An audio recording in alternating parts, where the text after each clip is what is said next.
ଏବେ ଆଞ୍ଚଳିକ ପାଣିପାଗ ବିଜ୍ଞାନ କେନ୍ଦ୍ର ପକ୍ଷରୁ ଏକ ବଡ଼ ଖବର ସାମ୍ନାକୁ ଆସିଛି।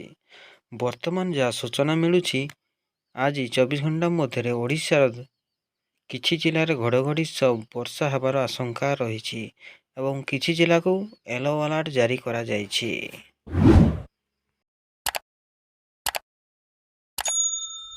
ଅଠରରୁ ପୁଣି ବର୍ଷିବ ବର୍ଷା। 2 ଦିନ ଧରି ରାଜ୍ୟରେ ମୌସୁମୀ ବର୍ଷା ଲାଗି ରହିବ ପରେ ଆଜି ସାମାନ୍ୟ କମିଛି, ହେଲେ 18ରୁ ପୁଣି ବର୍ଷା ପରିମାଣ ବଢ଼ିବ। 20 ତାରିଖରୁ ରାଜ୍ୟର ଅଧିକାଂଶ ଜିଲ୍ଲାରେ ପ୍ରବଳ ବର୍ଷା ହେବାର ସମ୍ଭାବନା ରହିଛି। ଏନେଇ ଭୁବନେଶ୍ୱର ଆଞ୍ଚଳିକ ପାଣିପାଗ କେନ୍ଦ୍ର ସତର୍କ ସୂଚନା ଜାରି କରିଛି। ଆଞ୍ଚଳିକ ପାଣିପାଗ କେନ୍ଦ୍ର ଜାରି କରିଥିବା ବୁଲେଟିନ୍ ଅନୁଯାୟୀ 18 ତାରିଖରୁ ଅନୁଗୁଳ, ବୌଦ୍ଧ, କନ୍ଧମାଳ, ଗଞ୍ଜାମ, ନୟାଗଡ଼ ଓ ଖୋର୍ଦ୍ଧା ଜିଲ୍ଲାରେ କେତେକ ସ୍ଥାନରେ ପ୍ରବଳ ବର୍ଷା ହେବାର ସମ୍ଭାବନା ରହିଛି। ଏହିସବୁ ଜିଲ୍ଲାରେ 7ରୁ 11 ସେଣ୍ଟିମିଟର ପର୍ଯ୍ୟନ୍ତ ବର୍ଷା ହୋଇପାରେ। ଏଥିପାଇଁ ମୟୂରଭଞ୍ଜ, କେଉଁଝର, ବାଲେଶ୍ୱର, ଭଦ୍ରକ, ଢେଙ୍କାନାଳ, ଯାଜପୁର, ଅନୁଗୁଳ, କଟକ, କେନ୍ଦ୍ରାପଡ଼ା, ଜଗତସିଂହପୁର, ପୁରୀ, ଖୋର୍ଦ୍ଧା, ଗଞ୍ଜାମ, ବୌଦ୍ଧ, କନ୍ଧମାଳ, ରାୟଗଡ଼ା, ଗଜପତି, କୋରାପୁଟ ଓ ମାଲକାନଗିରି ଜିଲ୍ଲାରେ 1ରୁ 2ଟି ସ୍ଥାନରେ ବର୍ଷା, ଘଡ଼ଘଡ଼ି ସହ ବଜ୍ରପାତ ହେବାର ସମ୍ଭାବନା ରହିଛି। ସେଥିପାଇଁ ୟେଲୋ ୱାର୍ଣ୍ଣିଂ ଜାରି କରାଯାଇଛି।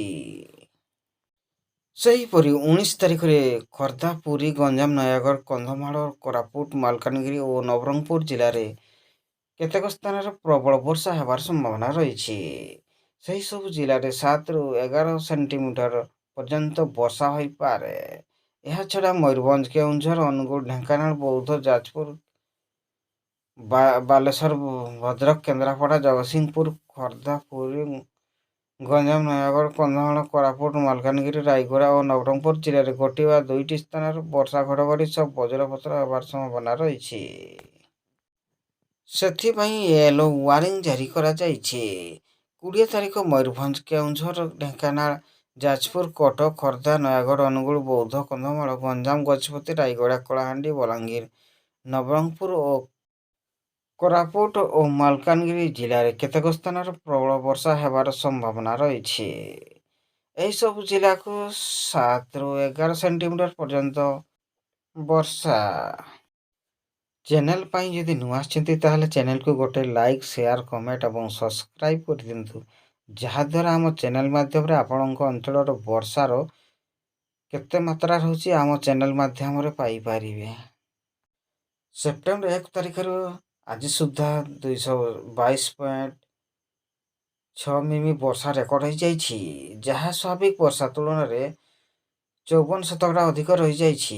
ଏପର୍ଯ୍ୟନ୍ତ ସେପ୍ଟେମ୍ବର ମାସର ସ୍ୱାଭାବିକ ବର୍ଷା 235.7 ମିମିର 94% ଅନୁଭୂତ ହୋଇସାରିଯାଇଛି। ସେପଟେ ଆଜି ସନ୍ଧ୍ୟାବେଳେ କଟକ ଓ ଭୁବନେଶ୍ୱର ପ୍ରବଳ ବର୍ଷା ହୋଇଯାଇଛି। ରାଜଧାନୀ ଭୁବନେଶ୍ୱର ଅନେକ ସ୍ଥାନରେ ଜଳମଗ୍ନ ହୋଇଯାଇଛି, ଯାହାଫଳରେ ଜୀବନଯାତ୍ରା ସ୍ୱାଭାବିକ ହୋଇଯାଇଛି। ଲୋକେ ଯିବା ଆସିବା ନାକେଦମ ହୋଇଛନ୍ତି। ଭିଡ଼ିଓଟାକୁ ଏଇଠି ଏଣ୍ଡ କରିବା। ରହିଲି, ଜୟ ଜଗନ୍ନାଥ, ବାଇ ବାଇ। ପୁଣି ଦେଖାହେବ ଆସନ୍ତାକାଲି ଅପଡେଟ୍ ନ୍ୟୁଜ୍ ନେଇକିନା ଆସିବି। ଶୁଭ ସକାଳ।